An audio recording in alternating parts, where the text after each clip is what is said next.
Happening now, the latest in the arrest of a Jamestown man accused of tossing a Molotov cocktail during an assault. And more on the push for funding to strengthen Chautauqua County's cold case squad. Plus, an inside look at the new mother-daughter business that's opened here in Jamestown. Live and on demand, this is WNY News Now. And thanks for joining us for WNY News Now. I'm Justin Gould. Those stories and more are coming up, but first, a man wanted for allegedly throwing a lit Molotov cocktail at a person here in Jamestown has been arrested. Robert Yates was taken into custody by Jamestown police on Wednesday after fleeing officers during a warrant check on the city's south side.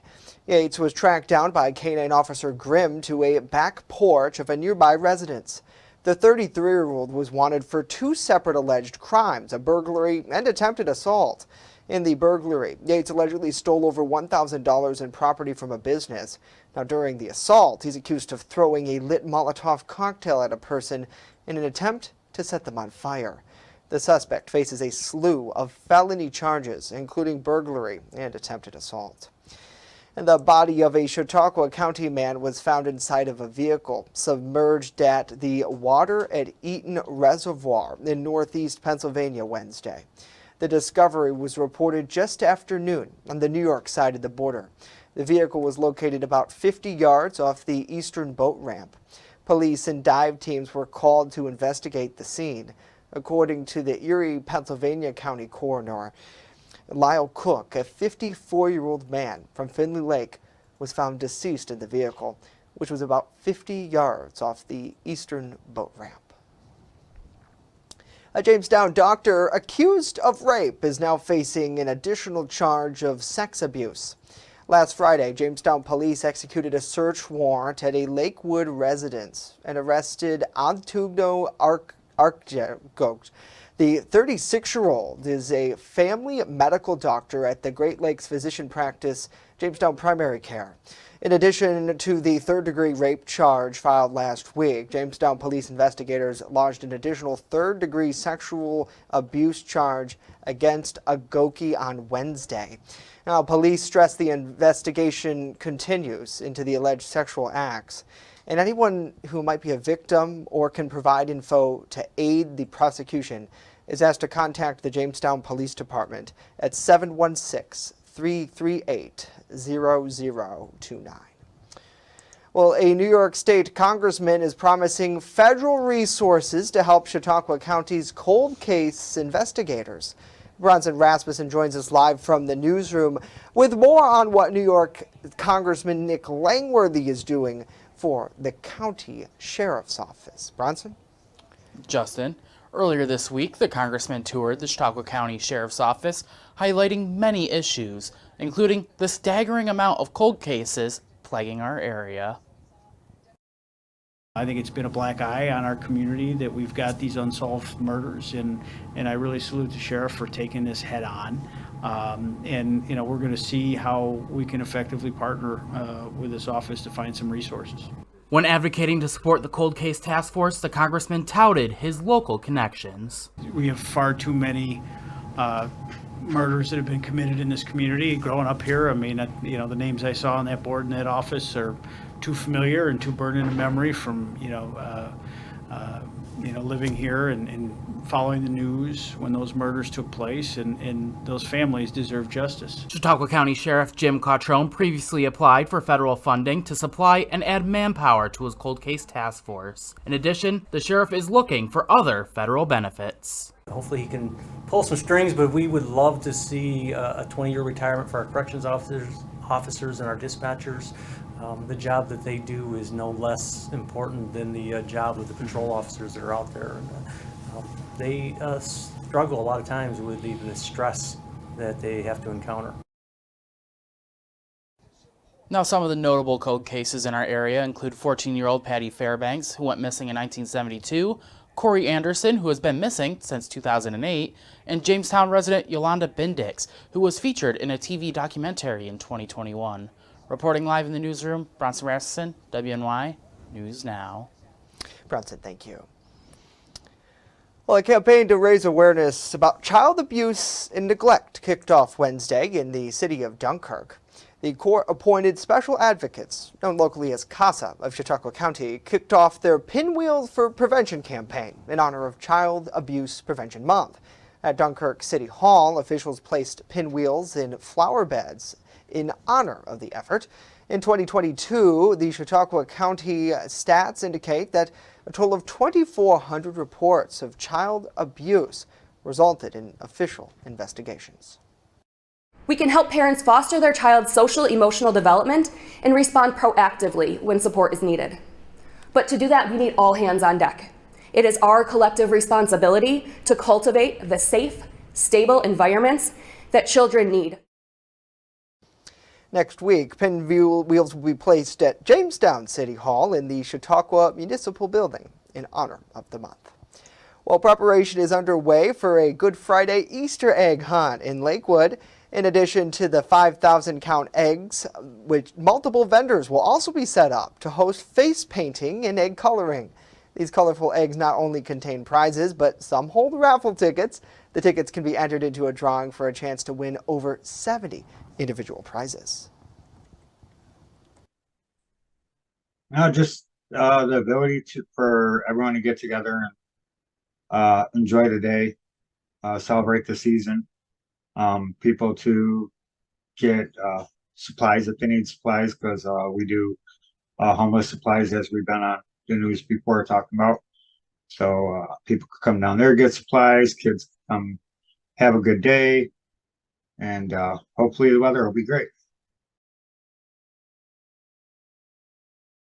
The event is organized by Be the Change You Want to See in Jamestown. It's also arranged for meatless meals to take place after the festivities. During this time, 50 bags of food will be distributed to those who are in need as well as part of a greater give back. The hunt and event will take place from 11 a.m. to 4 p.m. It's free of charge at the Lakewood YWCA Lake Lodge. Afterwards, the meal and food giveaway will run from 5 to 8. Both this Friday. Certainly wonderful to see the community come together for Good Friday, and it's going to be a great weekend too for so many out there. Chief Weather Forecaster Andrew Stevenson joins us now that the rain has parted. Yeah, thankfully the severe weather didn't happen as we were expected, which is a good thing. We don't want to see tornadoes and all that stuff happen. And quiet today, we do still have a bunch of clouds across the region, but no precipitation. These clouds will continue to dissipate and clear out through the remainder of the afternoon. We did get some rain last night. It started coming down in buckets last evening. Here's some of the rainfall totals from the past 24 hours. Fredonia saw the most at just under an inch of rain. Here in the Jamestown, we just had just under a half an inch of rain. Same thing in Olean, and ran off only about a tenth of an inch of rain. And all that rain basically came last night when with the cold front moving through, and it really came down heavy at times. It was also a warm day yesterday. We made it to a high of 77 degrees yesterday, which actually ties the record for yesterday, but we did not break the record. The low yesterday was 49 degrees, and the records for the day, the record high 81 set back in 1929, and the record low of 15 set back in 2016. So here's the forecast for the rest of the day. It's cloudy. It's going to be cloudy through most of the afternoon, but those clouds will start to break apart in late afternoon hours, and we should get some partial clearing through the late evening hours and go mostly clear skies through tonight, with temperatures today in the mid to upper 40s. I'll have a look at that full forecast coming up. All right, Andrew, thank you very much. As we continue this half hour, a look at the latest efforts to crack down on school swatting calls here in the Empire State. And later, we're breaking down the newly proposed support for local fire and EMS crews. Stay with us. WNY News Now is back right after this. With coverage that matters, this is WNY Now.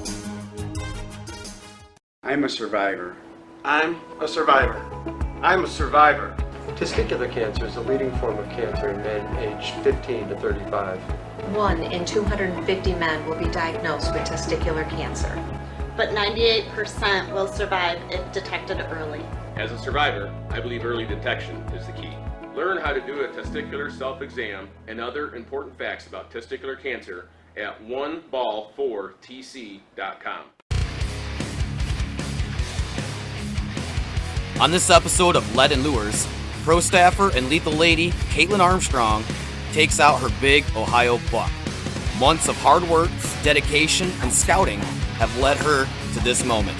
You're not going to want to miss this episode of Lead and Lures on Channel 716 Roku TV.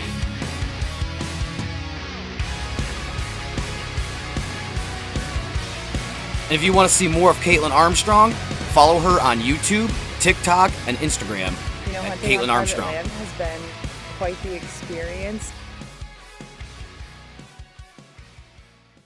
EagleZip.com is your local one-stop shop for all of your home and business computer needs. Located on Fluvanna Avenue Extension, just outside of Jamestown, EagleZip.com sells and services all brands of desktops and laptops, as well as servers and network equipment for your business. All new computer sales include transferring your data from your old computer, plus a 2-year warranty. Call EagleZip.com today. Stop by EagleZip.com today and let us make computers easy for you.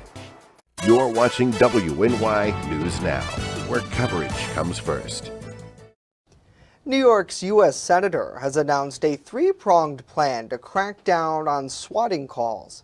Senate Majority Leader Charles Schumer was in Western New York at Lockport High School Wednesday. The senior senator demanded the FBI launch a full investigation into a wave of hoax swatting calls that prompted police to respond to 226 schools across the Empire State. Schumer is seeking $10 million in funding to help the FBI address the issue. We need the FBI and the feds to actually start tracking the crimes. They don't track them yet. In other words, they don't have a whole list of where they're occurring, when and how, and where and when. Last week, 2 schools here in Chautauqua County, they fell victim to swatting, with callers falsely reporting an active shooter in Jamestown and Silver Creek. Many across our region have spent several hours this week cleaning up from storm damage over the weekend. Even midweek, property damage is still a headache for both insurance companies and customers filing claims. Erie News Now's Caleb Yager has more.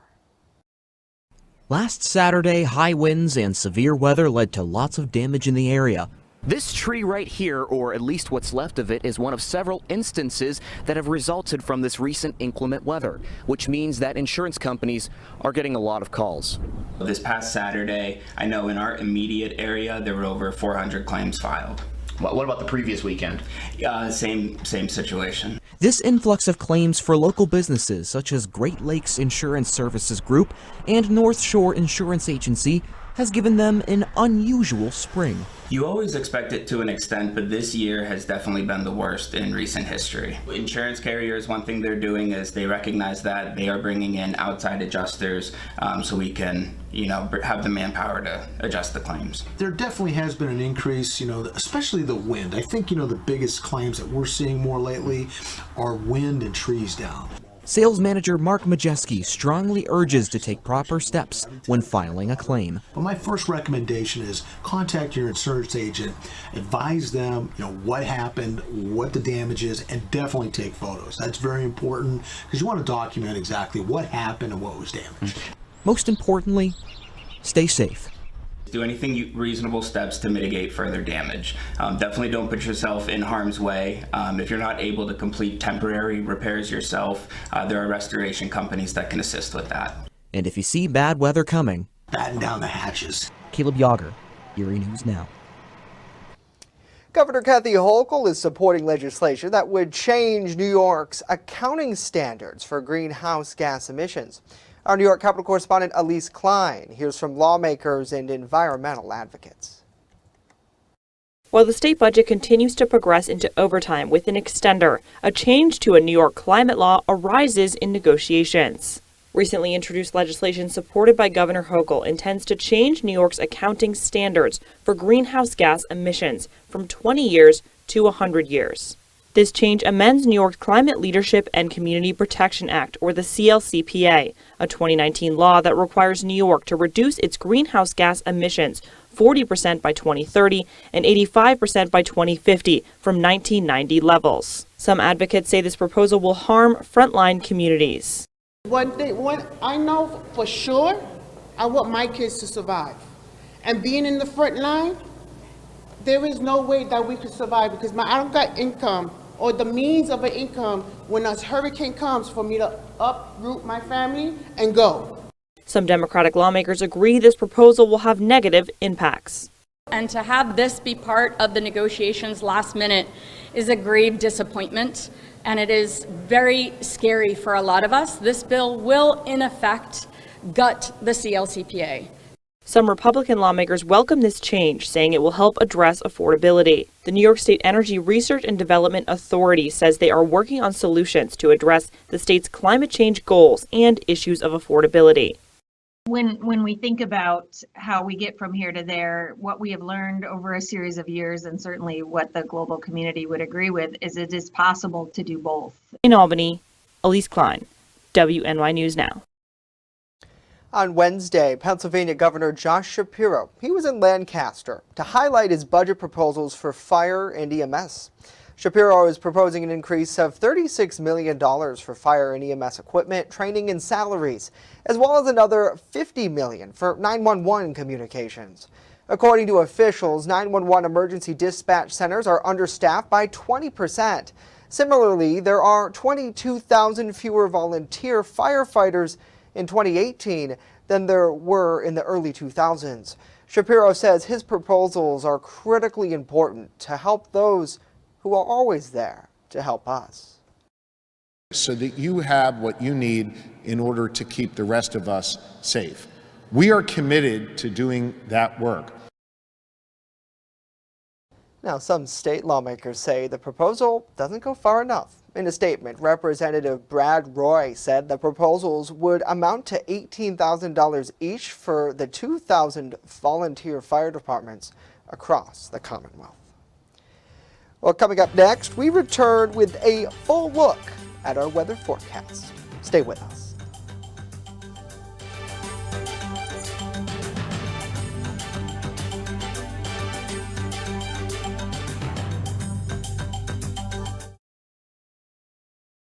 With coverage that matters, this is WNY News Now. Have you ever wanted to live out your dreams? Hunt, fish, in all corners of the earth? Well, now's your chance. Follow Primitive Patriot Outdoors as we live out our dreams and show you how to live out yours through outdoor adventures. From Western New York to Africa to all corners of the earth, follow us on this adventure. It's an experience you've never seen before. Lead and Lures, Roku TV, Channel 716. Slow down, and move over. Move over. When you see signs, Lights, vests, please give us some room. slow down. And move over. When you need help, It's our job to help you. to save you. Despite the danger. This danger is real. Do your part. Please Slow down, and move over. move over. WNY News Now is covering stories that matter to you. 15-year-old Yadiel Diaz was subject to a public humiliation stunt by a fellow student in an act of violence and bullying. Now Yadiel's mother, Raquel, has had enough. Officials are trying to work with the county's homeless coalition to help support the homeless population locally. There are also plans in the works to build 2 new shelters. WNY News Now, where coverage comes first. Fast, accurate, and everyday. First Defense Weather.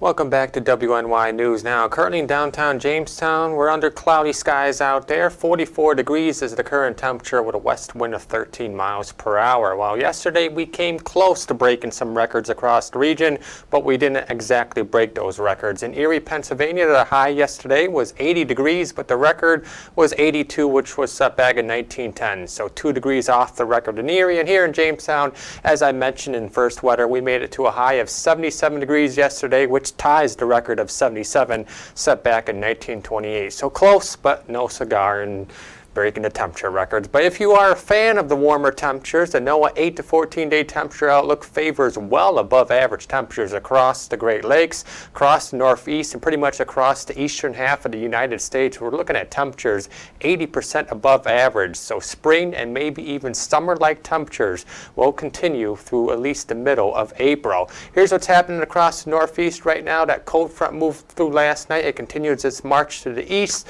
and behind the cold front, clear skies all the way back towards Chicago, and those clear skies will work its way towards our area as high pressure begins to build in. So let's time it out on future scan. Mainly cloudy skies through the afternoon, but we will eventually clear out some of those skies by the evening hours, and those skies will continue to clear out through the overnight hours tonight. We should go partly to mainly clear skies overnight, and then I'm going to let future scan take it through the rest of the day tomorrow and tomorrow night, and even into early on Saturday, because it's going to be dry, partly to mostly sunny skies tomorrow, and then partly to mostly sunny skies through the weekend. So it's going to be a beautiful weekend out there. For tonight, again, partly cloudy, mainly clear skies. A good quiet night for sleeping, although a little chilly tonight with temperatures in the mid-30s dropping down for the lows. And here is the extended forecast powered by Ultimate Satellite Solutions. A little chilly tomorrow, temperatures in the mid-40s, but we should go close to 50 on Saturday, upper 50s, close to 60 on Sunday, with wall-to-wall sunshine across the weekend. We bring in a slight chance for a couple showers on Monday, but otherwise it's going to be dry next week and continue to get warmer through the middle of the week. We'll go back into the low 70s for Tuesday and Wednesday. Yeah, it's a hopping Easter forecast there, Andrew. Looking beautiful. Thank you so much. Well, some headlines from around the nation, and China is warning the U.S. not to provoke it over Taiwan. It's shoring up relations with other countries. A day after the Taiwanese president met with U.S. lawmakers, China is flexing its diplomatic muscle. It's hosting the French president and the head of the European Commission, while the former Taiwanese president tours the country. China is also warning the U.S. that supporting Taiwanese independence would be, quote, a red line. House Speaker Kevin McCarthy and Taiwanese presidents say their independence wasn't the reason for this meeting. The bipartisan members of the Congressional Caucus are using the visit to show support for the island. Meanwhile, the Biden administration is downplaying this visit. The U.S. acknowledges China's position that Taiwan is part of the country, but doesn't recognize Chinese sovereignty over the island. Well, new polling shows most Americans support the indictment against former President Donald Trump. In that same poll, most people believe politics played a major role in the decision to indict. Our Washington, D.C. correspondent Rachel Knapp has more. In a recent poll conducted by SSRS, 60% of Americans approve of the indictment of former President Donald Trump. A majority support it, but also a majority say that it's politically motivated. According to the poll, approval of the indictment was mostly along party lines. 94% of Democrats approve it, while 79% of Republicans disapprove the decision to indict. For independents, 62% approve of the decision to indict. Overall, 52% of the people polled say politics played a major role in the decision to indict. In a New York courtroom, Trump pleaded not guilty to 34 counts of falsifying business records. He is accused of making hush money payments to women who claim they had affairs with him. He is also accused of trying to suppress negative information about him that would have hurt his campaign. Prosecutors also allege he was part of an illegal conspiracy to undermine the integrity of the 2016 presidential election. Why did Donald Trump repeatedly make these false statements? The evidence will show that he did so to cover up crimes relating to the 2016 election. The former president has slammed the case against him, calling it a political witch hunt. Even people that aren't big fans have said it. They said this is not the right thing to do. It's an insult to our country, as the world is already laughing at us for so many other reasons. Political scientists say regardless of what happens, supporters of the former president will most likely stay loyal to him. In Washington, D.C., Rachel Knapp reporting. The Biden administration wants to tighten pollution control on coal-fired power plants. The Environmental Protection Agency is proposing a new rule that would slash mercury and other pollutants from plants by up to 70%. It would also require them to monitor emissions in real time and supply that data to the EPA. In February, the EPA finalized a decision to temporarily reestablish Obama-era pollution rules. The Trump administration had weakened them. The newly proposed regulation would be the strongest update to mercury restrictions since 2012. The EPA estimates it would result in up to $2 to $3 billion for public health benefits over the next 10 years. Well, coming up next, an inside look at the newly opened mother-daughter business here in Jamestown. Our Alyssa Wright checks out what they have to offer.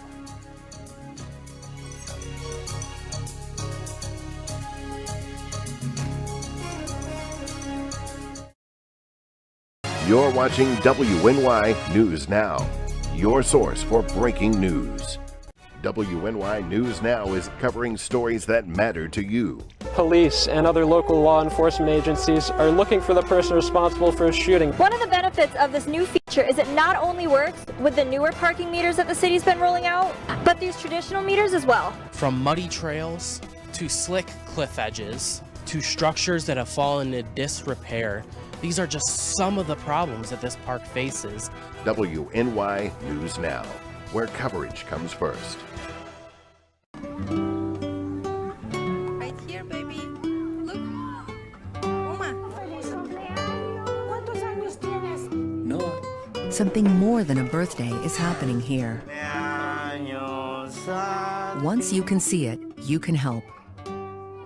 The sooner you recognize the signs of autism, the sooner you can make a lifetime of difference for your child. Start by answering a few simple questions at screenforautism.org. A mother-daughter duo has opened a new business here in Jamestown, pairing homemade candles, skincare products, and custom apparel. Alyssa Wright joins us with more and an inside look at their operations. Alyssa? That's right, Justin. Operated and owned by Barbara Silvis, Lux Sense has officially held a grand opening last week. Silvis said she is on a mission to bring long-lasting and great-smelling products to her customers. We had a lot of people come through, a lot of people check out the products. We've got some customers wanting to come back already because they bought one or two items, kind of iffy, you know, it's a new business. Now they're, like I've gotten a lot of messages on Facebook, people wanting to come back and shop, so we expect business to pick up quite a bit. Lux Sense offers a variety of products ranging from candles and wax melts to lip scrubs and wrinkle cream. I do have a few samples available, so if anybody's watching the video, is kind of interested in it and wants to try it and check it out, there's only been one or two people in the last 3 years that has not benefited from that. With Mother's Day fast approaching, Silvis is targeting holiday shoppers. I do pamper baskets as well. I will have a Mother's Day basket coming up. I'm hoping by Monday I'll have the extra goodies to put in the basket. I do have a regular pamper basket and I do have a deluxe basket. Something that the brand prides itself on is its long-lasting scents given off by the candles and wax melts. 1 cube of the wax melts will last up to 3 days in your warmer. They are triple scented, so you definitely want to start with 1 cube at a time. If you like a stronger fragrance, feel free, but most of the time you do only need one. In the same building, Silvis's daughter Desiree runs her own business, Desi's Custom Creations. I make everything. There's several things I can do, and I do a lot of seasonal things like the bunnies and this mom tile I just started doing for Mother's Day. To find a full list of products and prices, you can visit both Facebook pages, Lux Sense and Desi's Custom Creations. Yeah, that's so awesome to see, and to see that they're working together too to start a business, and two very different ideas if you think about it, right? Like bath soaps and scents and all that, and then custom Decals apparel. And, Desi actually on the outside of the building, that Lux sign, she created that sign. Oh, really? Oh, that's so good. And you look at like entrepreneurs, it's so difficult to be able to build something together, and to see them and to see them following their passions, I think is so fun. It's so Absolutely. Awesome to see. So, Alyssa, thank you very much you. for sharing that with us. Of course, that's going to do it for our show today. We'll leave you with this live look over downtown Jamestown. Well, the camera was there just a moment. There it is. It's all that rain yesterday. That was it. But nevertheless, it's going to be a nice day, of course, this weekend. If you missed anything that we talked about, the news is available 24/7 at WNYNewsNow.com for free in our mobile app. And on Channel 716 on Roku.